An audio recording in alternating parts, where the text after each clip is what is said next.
got a chance to see The Strangers Chapter 2 with Madelaine Petsch.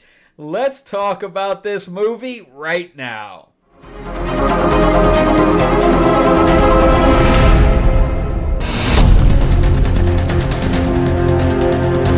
Welcome back to the channel, everyone. Thank you so much for spending time with me as we rant about movies, comic books, and television shows, as well as the occasional board game. I'm your host, Frank Zanko, an award-winning screenwriter, novelist, and comic book writer, as well as a filmmaker.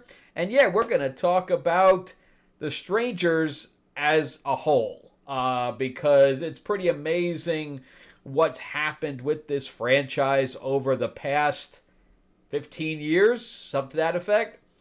So the first movie came out in 2008 with Liv Tyler and Scott Speedman. The second movie wouldn't come out for 10 years later. So it went from 2008 to 2018. The budget, because I think Liv Tyler was expensive at the time, the original budget was $9 million and it ended up making $83 million. So very, very successful. Of course, that's why it continues. But here's where things kind of deviate from a normal franchise. Normally, they would go up on the budget. Not for this one. They went down, realizing that the sequel may not make as much money, considering the fact that it's a 10-year franchise by that point when the original was released. They dropped it to $5 million. It had Christina Hendricks in it, who was a pretty decent name at the time. But, she had never done any horror, so it was an unknown. So we ended up at $32 million. So you multiply it times 3, it's $15 million. So it was in the black. Crazy. Then we went up from 18 to 24. So another 6 years. And we had, Rennie Harlan come in as a director. And we had two guys that came in. So these guys were comedy writers for the most part. They said, hey, let's write a horror movie. But they didn't write one. And this is where I didn't understand that. Okay? I didn't realize when I saw Chapter 1 that there was 2 movies not only planned, but shot. They shot all 3 of these movies back to back to back. Now, I don't know why it took, King of the Hill. I was right. They're executive writers and executive producers for King of the Hill. So again, they're comedy writers. They wrote these 3 movies, Chapter 1, Chapter 2, and Chapter 3. Got Madelaine Petsch involved. She probably didn't make much money, and they had to fly to. This was not shot in the United States. I think they shot maybe some stuff on a soundstage, because I saw there was an LA soundstage credit. But most of it was on. In fact, I don't know if I saw a SAG. I don't remember seeing a SAG logo on the bottom of this one. That may be why they gave it. Anyway, they gave her an executive producer credit. Because I know, like I say, I wait until the end. But it was shot in Slovakia. But they shot all 3 of them back to back to back for $8.5 million. So all 3 movies had a budget less than the original. And Rennie Harlan is known for his low budget stuff. But so they probably shot this over a 2-month period of time. Which is, that's a long time.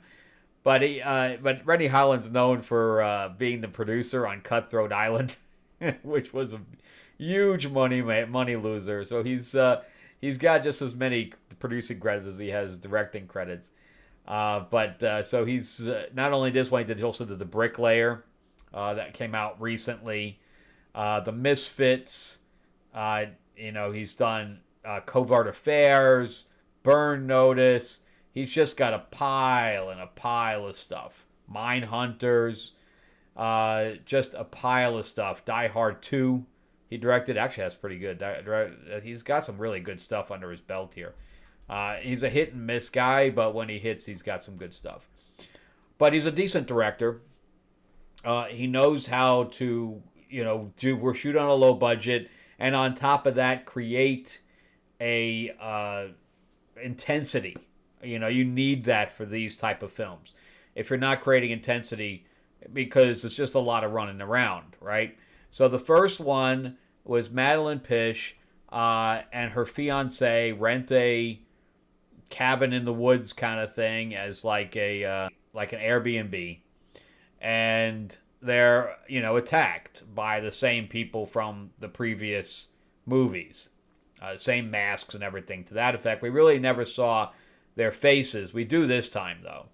In this movie we do, because this one is completely different than the others. So the last one was just a home invasion film, and I thought, both of them died, right? Because she gets stabbed at the end and they just leave her there.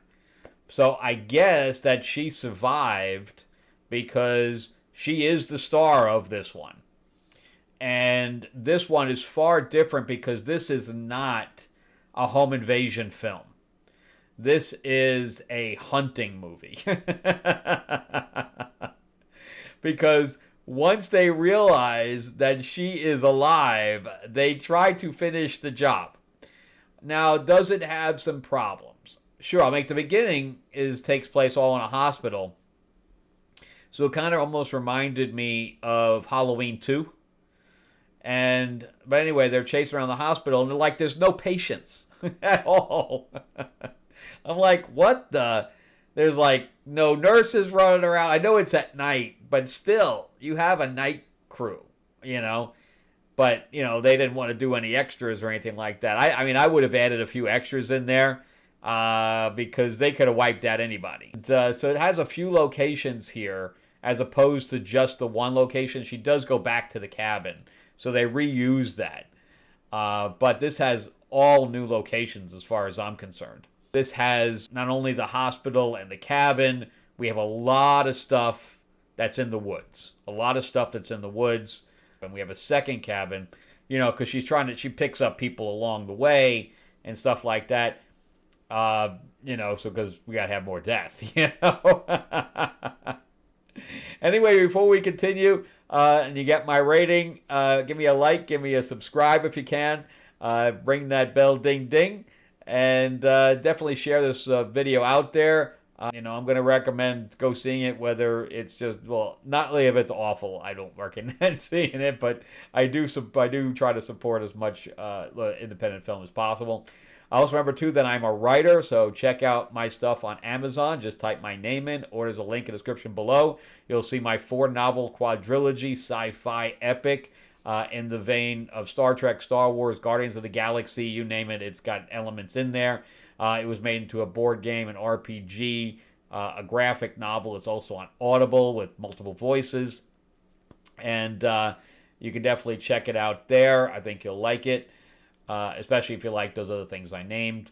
On top of that, you can also check out my YA fantasy novel, Tales of Ravenor the Iron Witch. So if you like Game of Thrones, House of the Dragon, Lord of the Rings, it's got its own little magic system in there. We definitely have dragons as well, so definitely check that out. And then my new comic graphic novel is Fairy Tales of Terror. By the time I release this, we'll be into like less than 48 hours left. So we're fully funded. We're like closing up on almost 400% funded. And definitely jump in there. We have Psycho Cinderella running around killing people. We got Killer Captain Hook. I got badass Tiger Lily from Neverland chasing them down to stop their plot, of which we don't know what that is yet. But we have a lot of really great stuff that we unlocked since we're fully funded. And the artwork is great. Anyway, check out that. The QR code is here. Link in the description below. But don't wait, because we only have 48 hours left. So if you want a copy, and I do sign them, or there's also digital copies, definitely jump in there. All right, so let's jump back into The Strangers Chapter 2. The fact that they shot all these together. So let's go through the numbers real quick.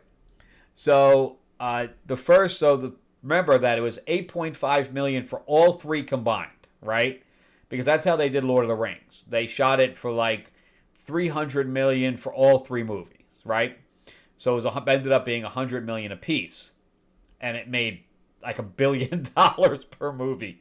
It was such a cash cow. That doesn't even include the licensing of all the figures and shirts and all that other stuff as well.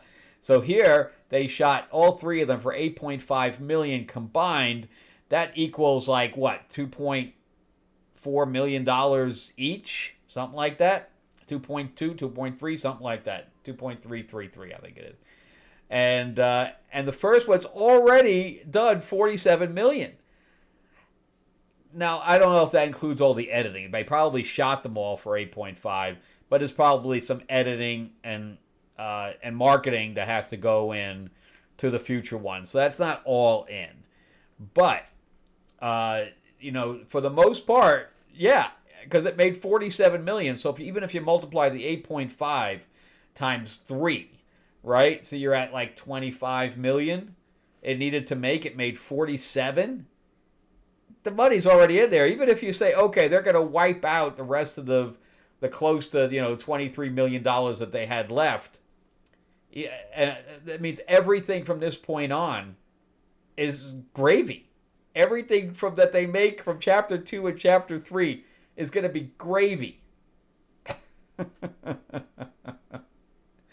And that doesn't include the stuff they made on VOD and DVD and, streaming. Amazing. What a great idea. This is what Kevin Costner should have done with his Horizon thing. If he had shot them all together, I mean, the first one didn't make any money. But at least he didn't have to go back, and make more, go and make another whole movie. We'll never see the part 2 to that. That thing is done. But these guys were really, really smart. Really smart. I mean, they gambled, but they're gambling with 8.5 mil on a horror movie. That's a good gamble, especially with Madelaine Petsch. She was hot during Riverdale there. I don't know if she's kind of cooled off since then. But I guess we'll find out. We'll see how this movie does. But again, this is a totally different look and feel to the original one from Chapter 1 because she's literally running for her life. And I got to say, in the beginning, I'm like, if she was stabbed and she's running around, she's not really holding her wound or anything. So I felt that was a little off-puttish on that. But eventually, she starts really favoring that and having to deal with that situation of her wound. And that ends up turning into wounds. So at least that gets addressed. And then I'm like, I don't know how she still retained her phone. But anyway, she ended up getting her phone. I'm like, well, why doesn't she have any family members or whatever else? And then they addressed that as well. So every question I was going to have, like a tick mark, they end up addressing. The only thing they don't address is why there's nobody in the damn hospital. But overall, I thought she did an amazing... She had to carry this thing by herself. Because all of the other, stars are all behind masks, right? And they also deal with going into the lore, which I really, really appreciate. We got to see the two main characters, the two main killers, as children. And I really, really like that. That's because I was just doing my thing about the Nun... my ranking of, if you want to check out my ranking of The Conjuring, I'll put that up here as well, so you can check out my ranking of The Conjuring. Remember, I was just talking about The Nun 2, that the writer should have gone into the lore and didn't, and here they are. And again, I really appreciate them, giving some backstory to these people, which we know really nothing about, because they're the strangers. But good stuff. It was some really good... There's literally a boar fight. A fight with a boar. And if that's not worth the price of admission, I don't know what is. Because Madelaine Petsch versus a boar. Come on, man. When are we ever going to see that? So, but anyway, she had to go through a lot of pain and things like that. And she had very little lines because everything that she had to show in her face. And she cries on... like that. So really, really good stuff, man, as far as her performance. Don't underrate that performance because A lot of what she had to do was very hard, and it's a very physical performance. I enjoyed it. It didn't overstay its welcome. Hour and a half, and it was done, right? And I was not prepared for the to be continued come up. So that's why I'm preparing you, so that you could be ready for the fact of saying, "Yep, this movie's not going to end."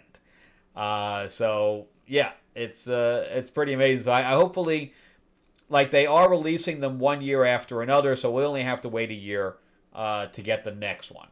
So we don't have to wait very long. And now I didn't know they were making a number 2 or had made it, or else I would have been excited for this a lot earlier. But now, I'm excited for the next one, because we might be killing these people. I don't know, right? Because if they're going to end it, they can have new people take over, right? But I'd like to see some of these guys get killed, right? So anyway, we'll see what happens with it. And there was one character in there I just hated. I thought his performance was okay because he was directed that way, but his character is just an ass, and he just didn't fit at all. And of course, there's pieces where they could have killed her and didn't, so they're like playing with her. So you got to take it with a grain of salt that she could have been killed a couple of times here, and they just let her go. And I actually like the Prey at Night one too. I haven't watched the original Strangers in a long time, so when the third movie comes out next year, I'll do a ranking. But yeah, I liked Prey at Night because I was a fan of Christina Hendricks. But yeah, so this is already a success. They can literally make $5 million and be a success. And worldwide, they didn't really make a whole lot. This is not really a worldwide type of thing. They're making the most of their money. I don't know if they're getting a whole lot of distribution worldwide, because how it divided up, it made $11 million, like the Chapter 1 made $11 million opening weekend, which already passed its budget. And then its domestic ended up at 35, which again is already profitable. But worldwide was 47, which means they only made $12 million worldwide. So I guess the serial killer, home invasion movie doesn't do as well internationally. But we'll see how this one does, since it's a different look and feel. I think the supernatural stuff does better than the slasher stuff, if that makes any sense. And monsters. Monsters do better than just the serial killer stuff. All right. So on a scale from 1 to 10, 7 to a 7.5. It's not an 8. It's not great. It's not a movie I'm going to see over and over again. But it's definitely well above average for a horror movie, especially now that I know that the movie was shot for like less than $3 million. Amazing. That alone, gives it the thumbs up for me. All right, so definitely check it out if you're a fan of that series. If you're a fan of Madelaine Petsch, I definitely suggest going and checking it out. All right, well, that's it for me. Are you excited? You got to go see it? Did you know it was part 2 of 3? Let me know in the comment section. Also, remember, give me a like, give me a thumbs up if you can. If you can't subscribe, please do. Ring that bell, ding, ding. Share this video out there so people go and flock to this movie and it makes some more money. It definitely deserves it, especially for, again, nothing shot in the United States, man. Shot in Slovakia. Which is probably why they were able to do it so cheap. Also, remember, too, to jump into Fairy Tales of Terror. Jump in the QR code here. Link description below. Going to be 48 hours left, guys. Don't hold back. Jump into that right now. All right. And I will see you guys on the next one. You guys have an awesome week. All right. Bye-bye.